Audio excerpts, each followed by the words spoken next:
Dilanjut Pak Bayu. Oke.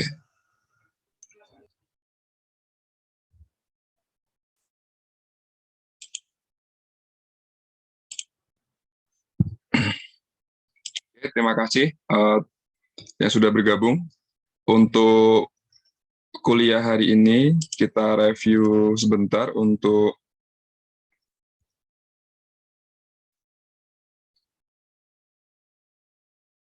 pertemuan yang sebelumnya adalah bab 3 tentang memulai kewirausahaan digital.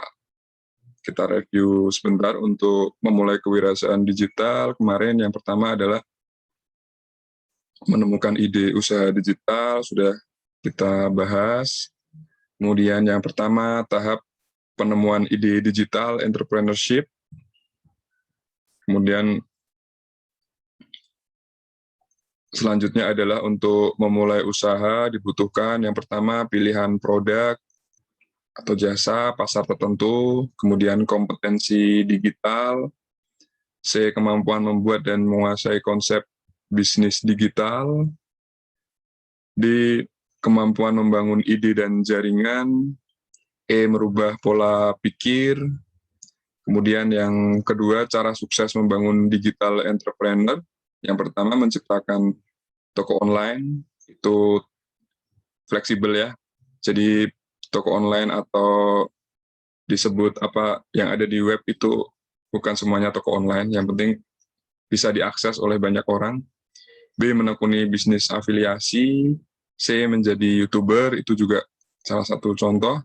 D, bisnis dropship.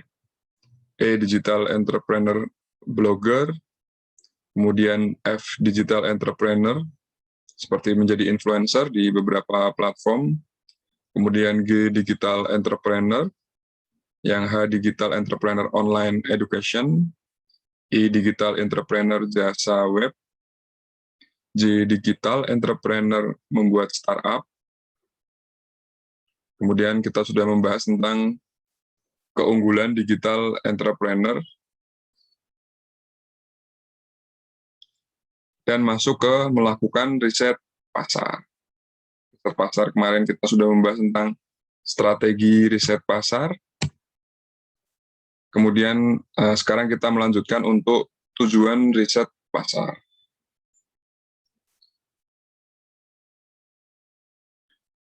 Untuk reviewnya mungkin seperti itu. Bagi bapak-bapak yang kemarin ketinggalan bisa dilihat di rekaman sebelumnya tentang bab di atas. Sekarang kita masuk ke tujuan riset pasar. Apakah itu tujuan riset pasar? Nanti kita bahas di bawah ini pelan-pelan dan sistematis ya. Digital entrepreneur melakukan penelitian pasar bertujuan untuk menganalisis peluang usaha. Kemudian peluang usaha atau ide dapat ditemukan melalui riset langsung ke target konsumen. Analisa riset pasar, sasaran berdasarkan persepsi konsumen. Melakukan observasi untuk mengetahui tinggi rendahnya sikap, minat, daya beli, dan keputusan konsumen pada suatu produk, usaha, maupun jasa. Observasi ini bisa dilakukan dengan cara mengadakan pengamatan langsung ke pasar. Jelas ya, mengadakan pengamatan langsung ke pasar adalah riset di pasar, seperti apa. Pasar di sini umum ya, pasar online ataupun offline. Kemudian kita melakukan wawancara juga bisa offline dan online. Kemudian memberikan kuesioner untuk diisi atau calon konsumen atau pelanggan. Selain itu, riset pasar digunakan untuk mendorong digital entrepreneurs untuk menciptakan produk atau jasa yang bermanfaat, berkualitas, menciptakan desain baru, membuat produk lebih cepat, menentukan zona atau target pasar, dan menentukan harga yang kompetitif. Jadi jelas ya di situ sudah dijelaskan. Kemudian untuk riset pasar bertujuan untuk melihat peluang bisnis dengan mudah. Kita review dulu di atas, kita ingatkan, kita di sini membahas tujuan riset pasar. Tujuan riset pasar bertujuan untuk melihat peluang bisnis dengan mudah dan pelanggan sasaran akan menjadi jelas. Jika target pasar atau konsumen telah ditentukan, dengan mudah digital entrepreneur mengkomunikasi bisnis yang dibangun. Jika target pasar atau konsumen telah ditentukan, dengan mudah digital entrepreneur mengkomunikasikan bisnis yang akan dibangun. Jadi jelas di sini jika target pasar sudah ditentukan, akan mempermudah mengkomunikasikan bisnis yang dibangun.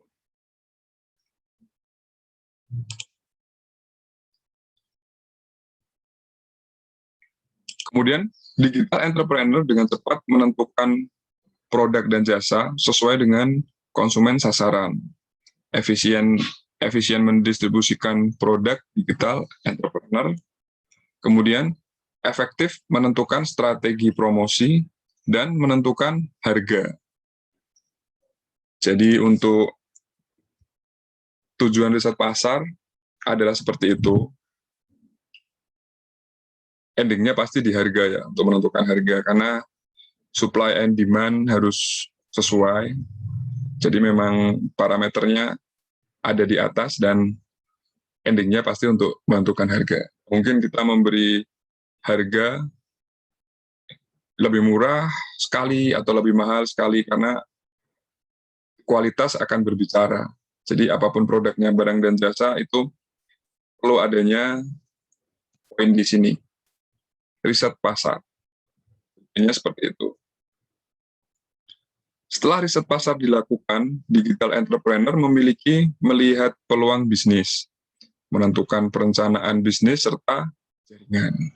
Jaringan di sini adalah jaringan usia, bisa jaringan komunitas, atau jaringan target konsumen tersebut.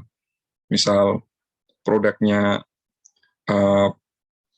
misal produk barang dan jasa. Di sini kita melihat jasa inspeksi.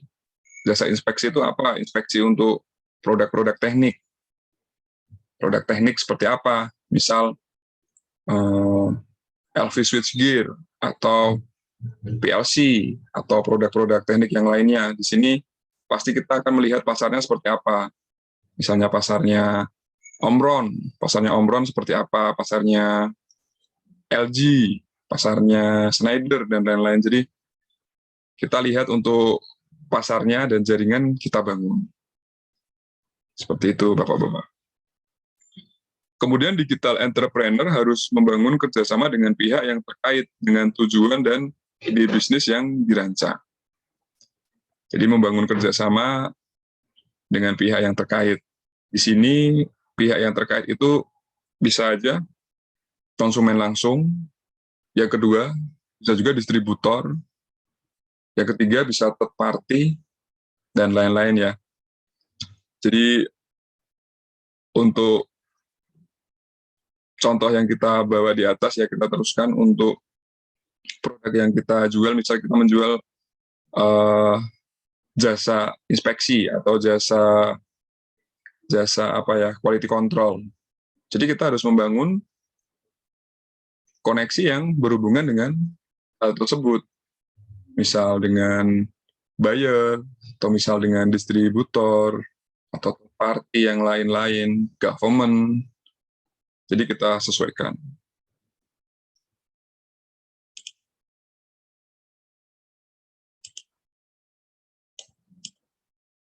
Lanjut, digital entrepreneurs dapat membentuk kemitraan dengan bisnis lain. Itu jelas.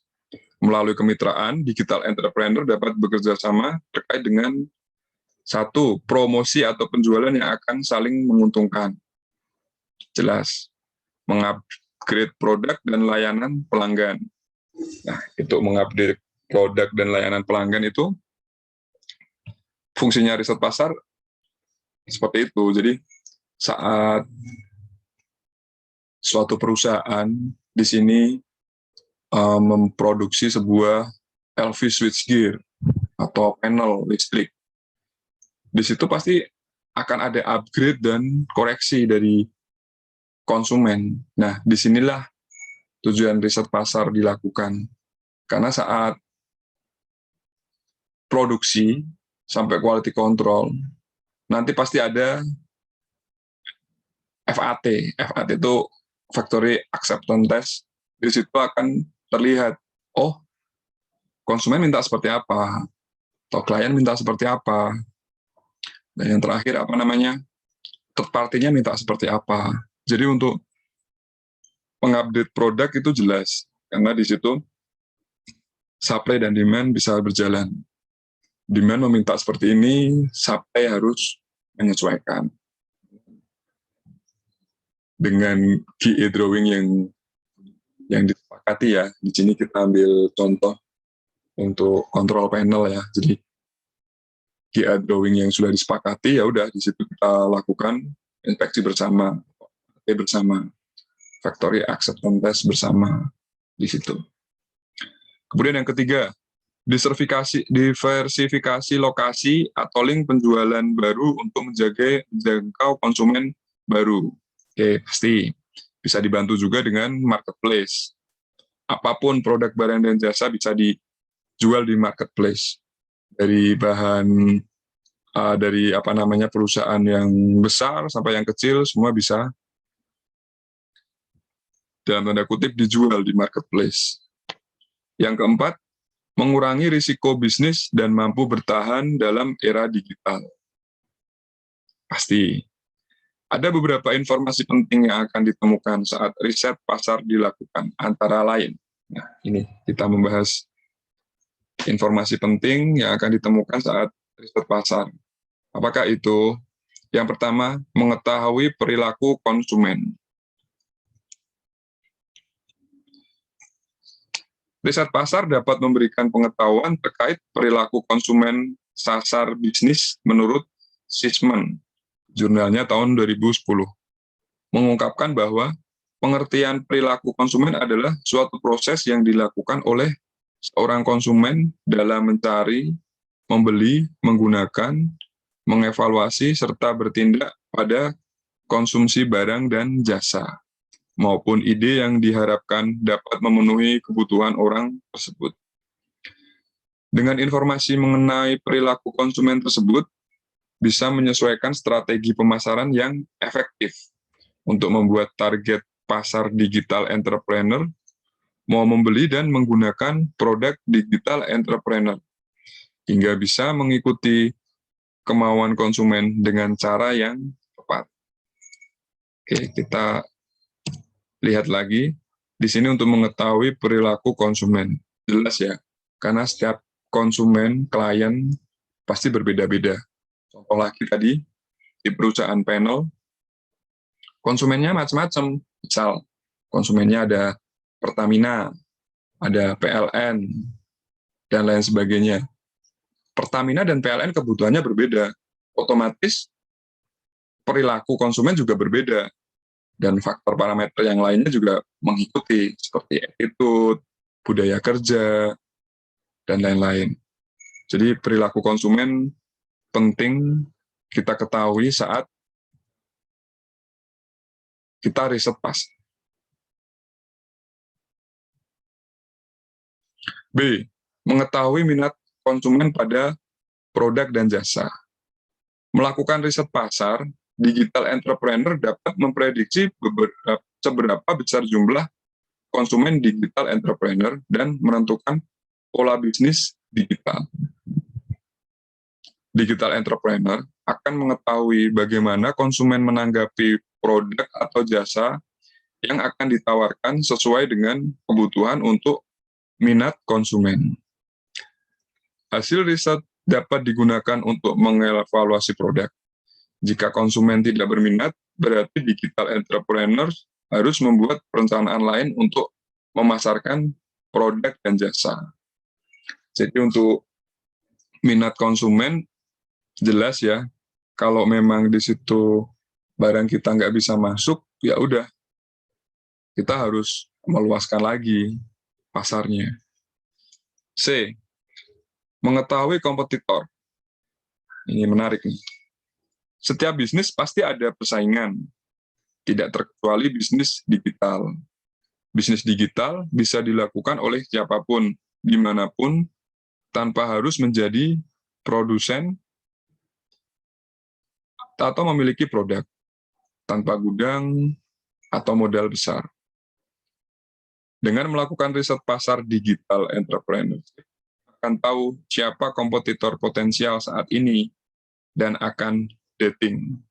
Setelah itu, digital entrepreneurship memiliki pengetahuan untuk mempelajari kelebihan dan kekurangan kompetitor, sehingga lebih siap untuk menghadapi persaingan bisnis yang semakin ketat dan membuat strategi bisnis di era digital.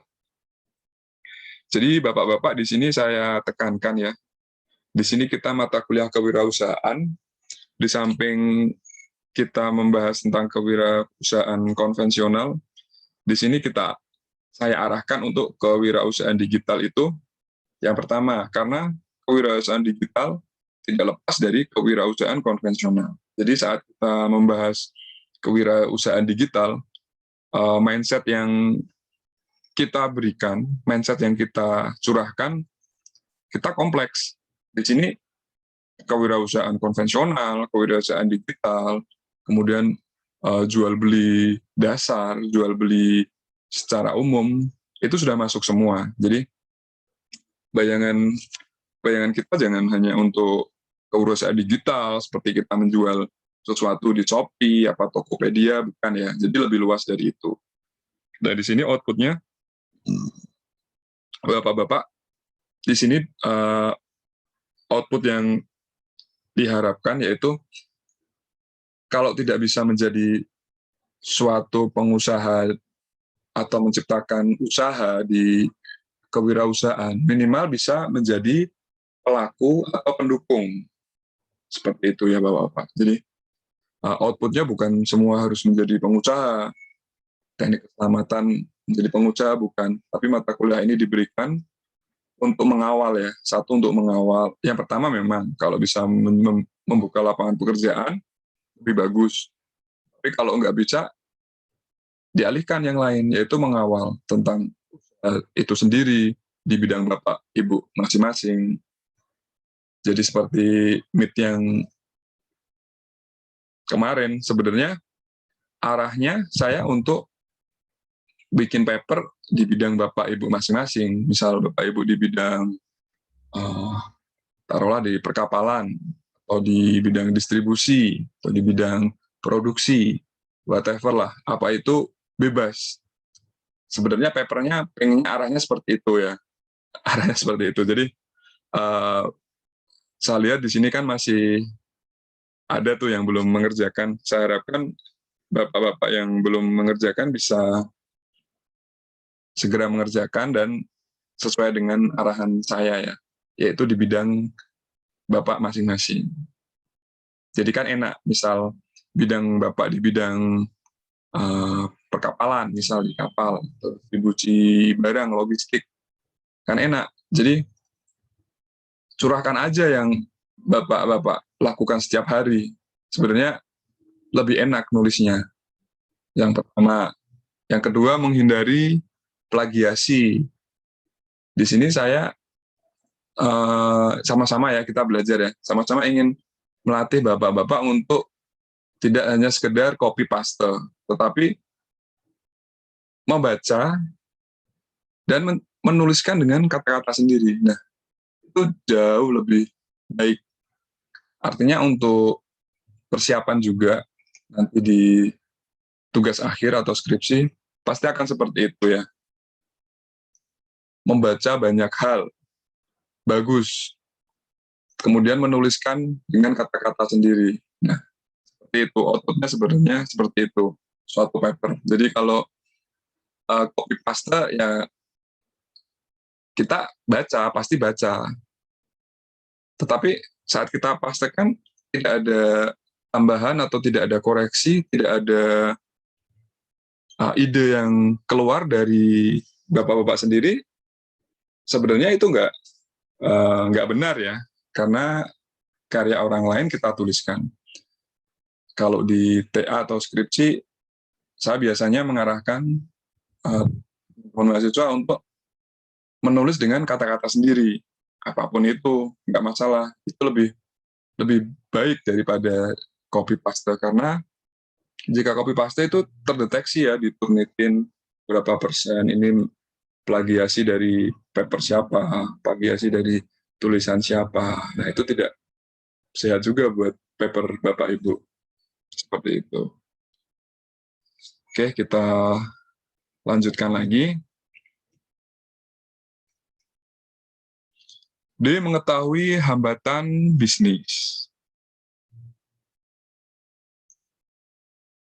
Oke. Hambatan dalam bisnis pasti akan ada setiap saat. Digital entrepreneurship memiliki hambatan dan akan menjadi masalah serius yang dapat merintangi realisasi ide dan kemajuan bisnis digital. Umumnya, hambatan digital entrepreneurship yaitu kemampuan pemula menentukan vendor atau network yang tepat. Apapun hambatan akan terdeteksi saat melakukan riset pasar. Dengan ditemukan atau diprediksinya hambatan yang ada, digital entrepreneurship akan lebih siap mengatasinya setelah melakukan riset pasar. Jadi menarik ya, untuk riset pasar ini, output yang keempat yaitu mengetahui hambatan bisnis. Jadi sebelum kita berjalan, kita tahu nih hambatannya apa aja. Minimal kita tahu ya, tidak harus menyelesaikan hambatan itu, tapi minimal tahu. Jadi untuk barrier atau penanganannya kita bisa lebih waspada. Tidak mungkin suatu bisnis tidak ada hambatannya, impossible, nggak mungkin. Semua pasti ada.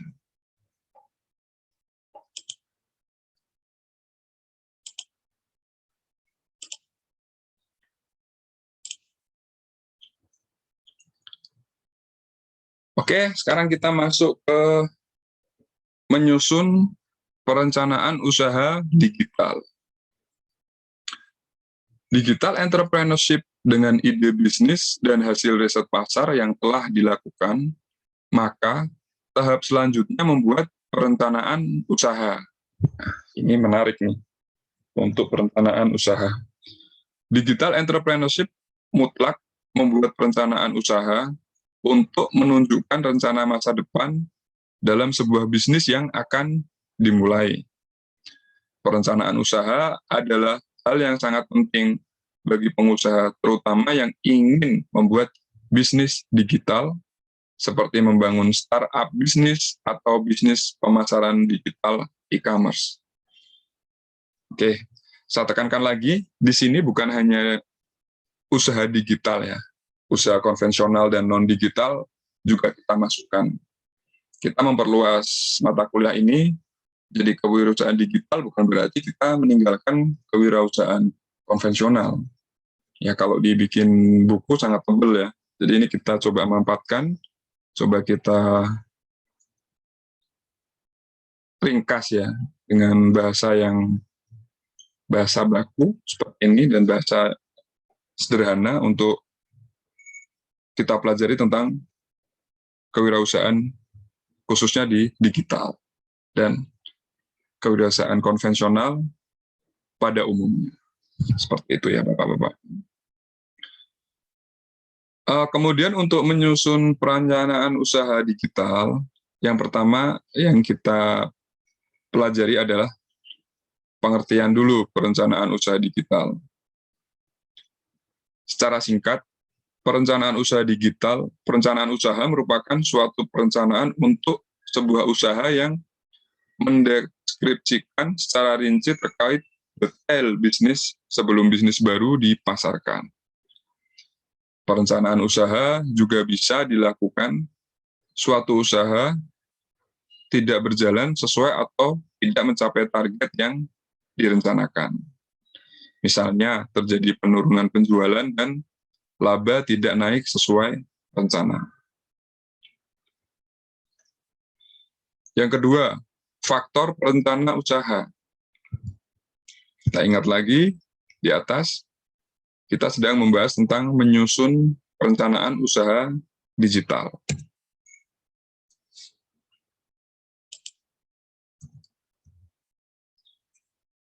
Ada 7 komponen dalam menyusun rencana bisnis.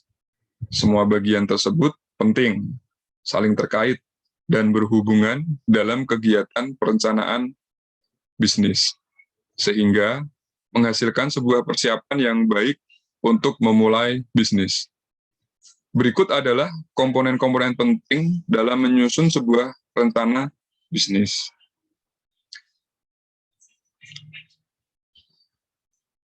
Oke, kita bahas satu persatu. Yang pertama, menjelaskan situasi pasar dan ukuran pasar. B. Estimasi ukuran pasar yang ditargetkan. Jadi ukurannya seperti apa dari sisi usia, atau faktor ekonomi, pekerjaan, region, negara, dan lain-lain, kita estimasi. Kemudian yang C, memuat efek dari bisnis bagi pelanggan dan masyarakat. D, menggambarkan spesifikasi produk dan layanan. Ya, ini penting ya. Jadi menggambarkan spesifikasi seperti apa. Jadi contohnya di suatu perusahaan panel listrik gitu, dia harus bisa menjelaskan ini tuh kubik ini untuk apa, seperti apa, kemudian dalamnya seperti apa. Oh, di dalamnya instrumen-instrumen yang dibutuhkan seperti apa dan fungsinya seperti apa. Jadi bisa menggambarkan spesifikasi produk dan layanan. Misal trafo seperti apa, speknya seperti apa, ukurannya seperti apa, dayanya seperti apa. Jadi di sini kita menggambarkan spesifikasi. Sama ya, digital dan non-digital semua penting. E, keunggulan sumber daya manusia dalam manajemen dan operasional. Jelas.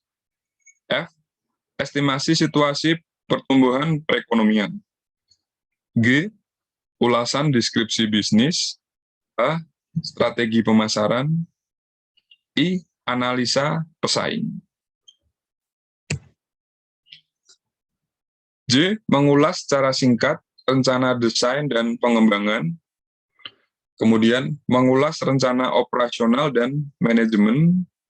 Dan yang terakhir, pembiayaan.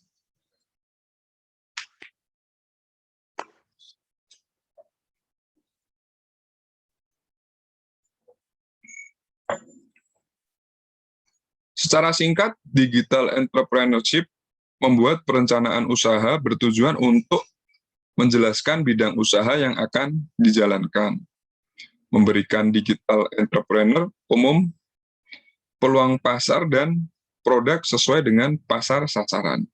Maksudnya memberikan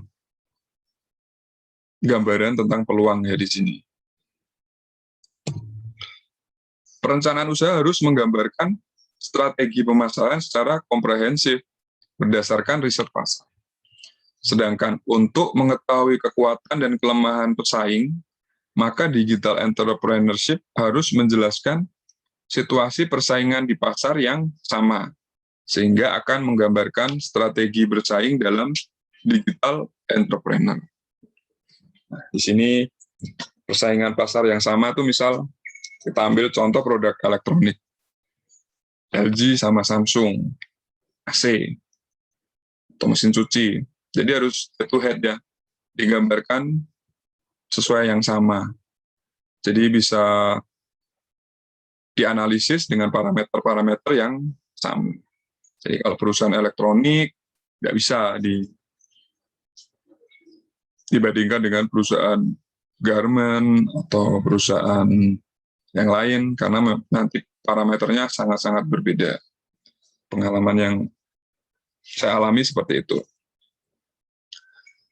Kemudian kita lanjutkan, pada perencanaan usaha digital, komponen rencana desain dan pengembangan yang memberikan gambaran tahap perencanaan produk, grafik pengembangan dalam konteks produksi dan penjualan. Sehingga akan tergambarkan juga besaran rencana anggaran biaya operasional manajemen digital entrepreneurship. Rangkaian setiap elemen akan terkait dengan rencana operasional dan manajemen dibuat untuk menjelaskan bagaimana usaha akan berjalan dan berkelanjutan. Oke. Di sini saya garis bawahi ya, berkelanjutan itu berarti pembikin usaha tidak hanya menciptakan produk, barang dan jasa, setelah itu selesai, bukan. Jadi sustainable atau berkelanjutan itu penting ya. Yang pertama untuk menjaga apa? Menjaga semuanya, menjaga karyawan, menjaga aset, menjaga produk itu sendiri. Jadi jika sesuatu yang direncanakan secara sustainable atau berkelanjutan, itu akan jauh lebih baik hasilnya.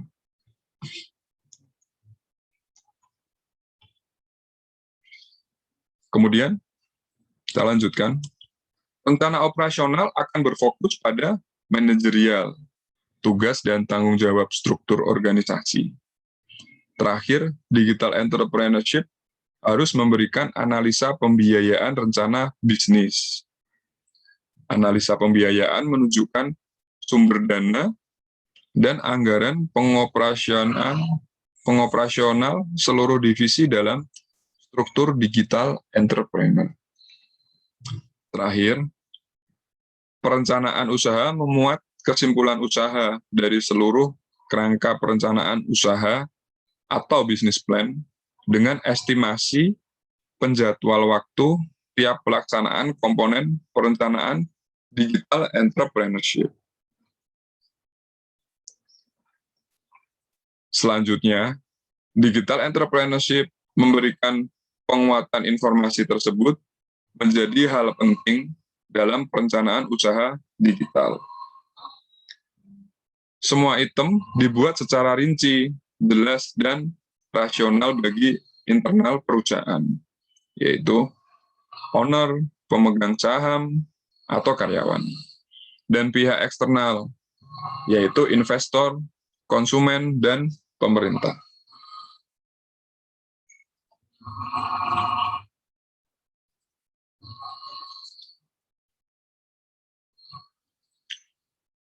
Oke, kita lanjutkan.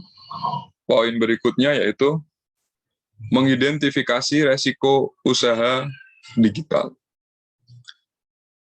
Resiko usaha adalah suatu bahaya atau akibat yang kemungkinan dapat terjadi pada keadaan sebuah usaha yang sedang berlangsung maupun situasi usaha yang akan datang. Sifat dari resiko usaha itu sendiri adalah tidak pasti dan sebagian besar menimbulkan kerugian. Jadi di sini kita bahas ya, resiko tuh tidak ada sebenarnya, tidak pasti. Semua bisa dianalisis ya. Suatu usaha jika ADART-nya jelas, kemudian bisnis plan-nya jelas, sebenarnya resiko itu bisa diminimalisasi. Jadi bahasa resiko yang tidak pasti sebenarnya kurang tepat ya menurut saya pribadi, karena semuanya by data, statistik. Seperti itu ya Bapak-Bapak. Kemudian resiko usaha merupakan situasi yang tidak dikehendaki oleh para pelaku bisnis. Namun resiko usaha sendiri selalu tidak bisa dihindarkan. Resiko usaha biasanya muncul karena faktor pelaku bisnis itu sendiri dan dapat muncul karena kegiatan dan keputusan yang diambil dalam kegiatan rutinitas sehari-hari. Oke. Itu sudah jelas semua. Kita lanjutkan. Resiko dapat bersifat pasti maupun tidak pasti, tergantung dari usaha yang dijalankan dan bagaimana cara menjalankan usaha tersebut. Nah, di sini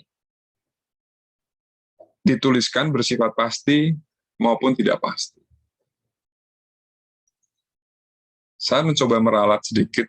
Jadi bukannya tidak pasti ya, tetapi prosentasenya seperti apa.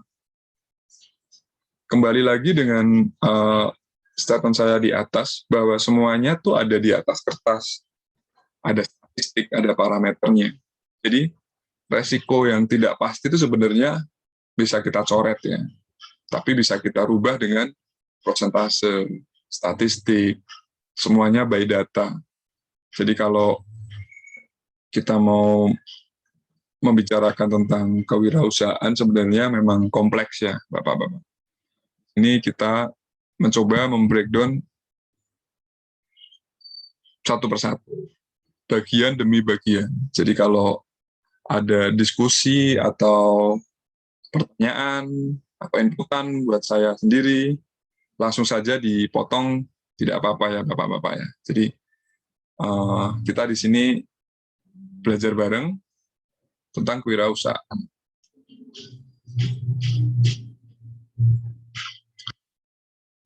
Lanjutkan. Selain memahami pengertian resiko usaha, ketika membahas mengenai resiko usaha, berarti ada kategori resiko yang harus diketahui. Selain itu, ada tips dan contoh usaha yang minim resiko. Semua hal tersebut akan dibahas dengan menyeluruh dalam artikel mengenai resiko usaha ini. Oke.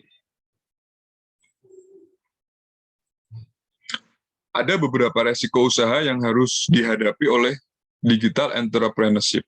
Antara lain yang pertama adalah ketidakpastian ekonomi, yaitu economic uncertainty cause. Yang kedua, ketidakpastian yang disebabkan oleh alam, nature uncertainty cause. Dan yang ketiga, ketidakpastian yang disebabkan oleh perilaku manusia, human uncertainty cause.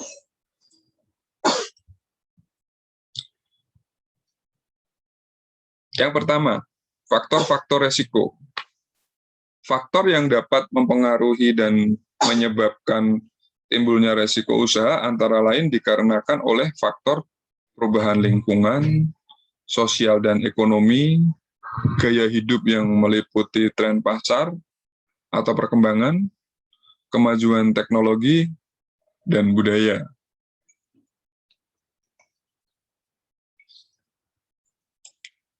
Selain itu, masih terdapat kesalahan strategi dan pemasaran, kemudian pengambilan keputusan yang tidak tepat, persiapan yang kurang matang, manajemen serta sistem yang kurang baik, dan kurang bertanggung jawab.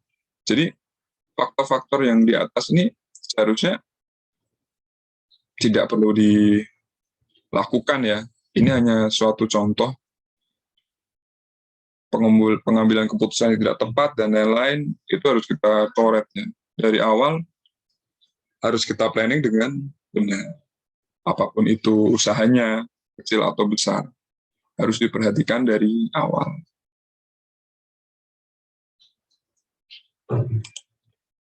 Kemudian, faktor resiko, kita bahas lagi.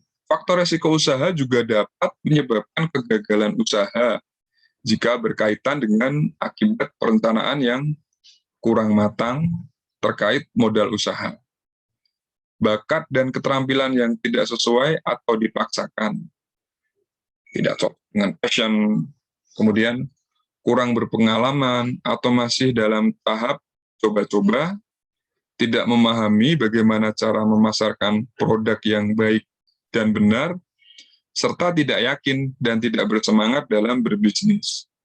Maka dari itu tidak akan memiliki etos kerja yang tinggi. Nah, yang di atas tersebut harus benar-benar kita coret ya, Bapak-Bapak. Jadi, faktor-faktor seperti coba-coba, kemudian tidak bersemangat, itu kan sangat-sangat dasar ya. Jika itu dilakukan pada awal usaha, udah seperti itu, ya bisa dikatakan bunuh diri ya, pasti akan gagal. Apapun itu usaha, bidang usahanya. entah digital atau non-digital, kemudian bidang teknik atau non-teknik. Di sini kita tekankan ke teknik ya, soalnya kan kita berada di Fakultas Teknik, jurusan Teknik Keselamatan, jadi kita membahasnya tentang teknik saja. Usaha-usaha teknik di sini. Kemudian kita masuk ke kategori resiko usaha. Berdasarkan kerugian yang dapat diakibatkan, resiko usaha dikategorikan menjadi resiko spekulatif dan resiko murni, pure risk. Resiko spekulatif adalah resiko yang memiliki kemungkinan terjadinya dua peluang. Peluang terjadinya kerugian dan peluang terjadinya keuntungan. Peluang pertama adalah peluang keuntungan. Keuntungan yang akan didapat oleh konsumen maupun investor atau jaringan usaha. Yang kedua, resiko murni, yaitu resiko yang pasti akan memberikan kerugian, resiko murni. Namun, apabila resiko ini tidak terjadi, juga tidak akan menimbulkan kerugian ataupun suatu keuntungan. Ada dua macam akibat yang muncul dari terjadinya resiko ini. Terjadinya keberangkutan pada produsen produk. Kita ingat, kita sedang membahas tentang kategori resiko usaha. Kategori resiko usaha. Yang ketiga adalah resiko pemasaran. Berkaitan erat dengan proses marketing dan pemasaran produk. Jika pemasaran non-digital, pasti ya, Bapak-Bapak sudah mengetahui juga pemasarannya seperti apa. Dan sekarang kalau pemanasan secara digital juga, Bapak-Bapak juga sudah tahu pemasarannya seperti apa, dari marketplace, internet, sosial media, bahkan chatting, dan lain-lain. Semuanya bisa. Jadi, ini hal umum yang bisa kita lakukan untuk pemasaran. Baik digital maupun non-digital, khususnya di bidang teknik. Yang keempat, resiko sumber daya manusia. Keterlibatan karyawan sangat besar dalam bisnis digital. Setiap orang yang memiliki kemampuan digital akan dengan mudah melakukan tindakan ketidakjujuran. Kelima, resiko finansial. Memiliki usaha dan bisnis digital harus siap dengan resiko ketidakpastian income atau pendapatan usaha. Nah, poin kelima ini kita revisi juga. Jadi untuk ketidakpastian itu sebenarnya harus kita coret ya. Saya pribadi nggak senang dengan istilah ketidakpastian. Ya mungkin beberapa Bapak Ibu juga sepakat ya, karena kata-kata ketidakpastian itu sangat rancu. Di sini kita anak teknik ya, orang teknik, jadi kita harus bisa berani memastikan, minimal berani dulu. Entah itu marginnya atau keuntungannya hanya 1%, 2%, kita harus berani. Oh ini pasti untung. Jangan ada istilah ketidakpastian income, karena semua itu ada berdasarkan data. Saat kita memulai usaha, data itu harus kita pegang. Makanya kita pentingnya untuk mengumpulkan data, menyusun, ya seperti menyusun skripsi, kita menyusun data pendukung, itu penting.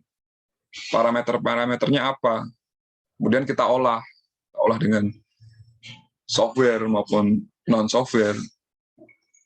Jadi sama, prinsipnya kita hilangkanlah kata-kata ketidakpastian. Jadi kita harus berani bilang pasti, walaupun itu 2%, atau bahkan 100%, atau bahkan lebih. Itu tergantung dari start awal ya, start awal usaha itu sendiri, seperti apa, pengumpulan data, statistiknya seperti apa. Jadi itu penting. Yang kita bahas di atas tadi, penting untuk kita meralat poin ini ya, poin ketidakpastian. Oke. Yang keenam, resiko teknologi. Resiko yang sering muncul lainnya adalah mengenai resiko teknologi yang sering digunakan. Usaha yang dijalankan biasanya selain dibantu dengan tenaga karyawan, namun juga menggunakan bantuan mesin atau teknologi. Jadi ini kita ralat juga, bukan biasanya, tapi pasti dibantu dengan teknologi. Entah itu kewirausahaan digital atau non-digital, itu pasti dibantu teknologi. Nah, di sini resiko teknologi besar, iya, pasti.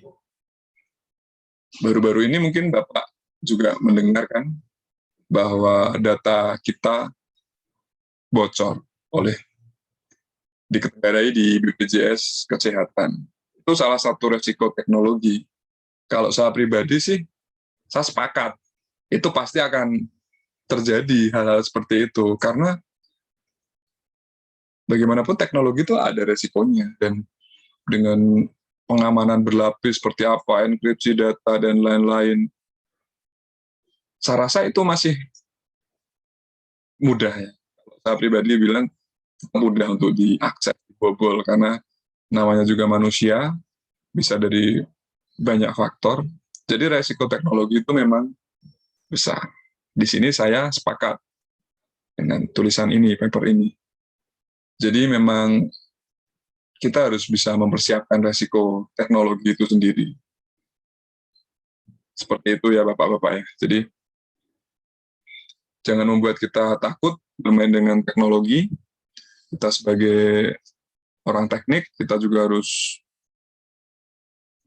optimis ya dengan teknologi. Whatever lah resikonya, kita harus bisa menangani bersama-sama ya. Kalau ada problem seperti itu di perusahaan tempat Bapak Ibu berkarya atau perusahaan Bapak Ibu sendiri, itu harus bisa ada solusinya lah, seperti apa. Kemudian yang ketujuh, resiko permintaan pasar.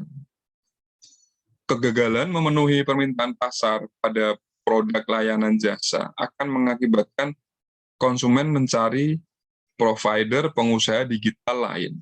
Itu nggak takut. Jadi seperti itu nggak masalah.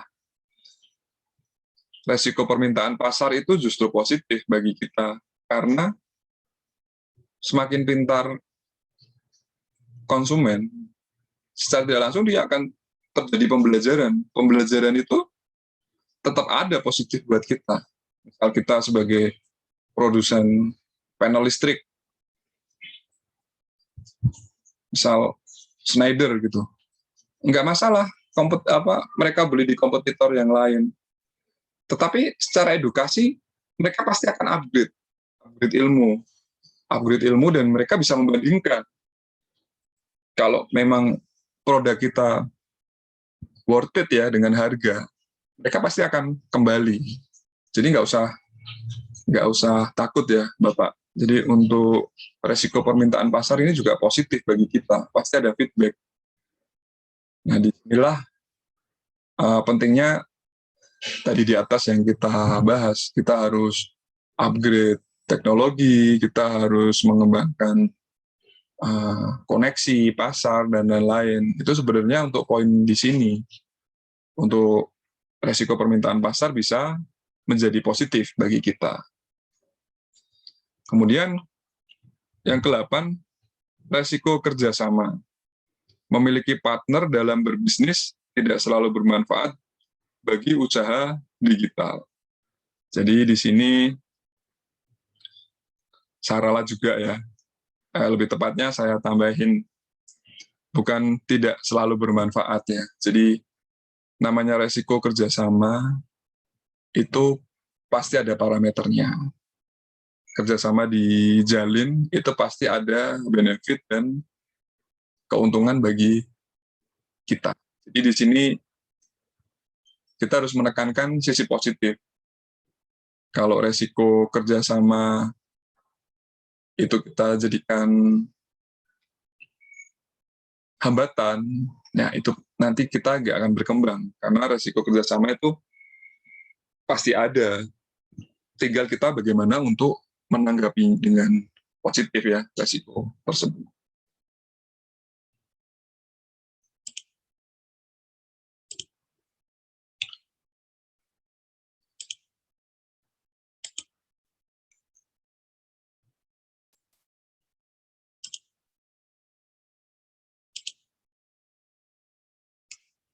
Oke, saya rasa cukup untuk kelas di hari ini, Bapak-Bapak.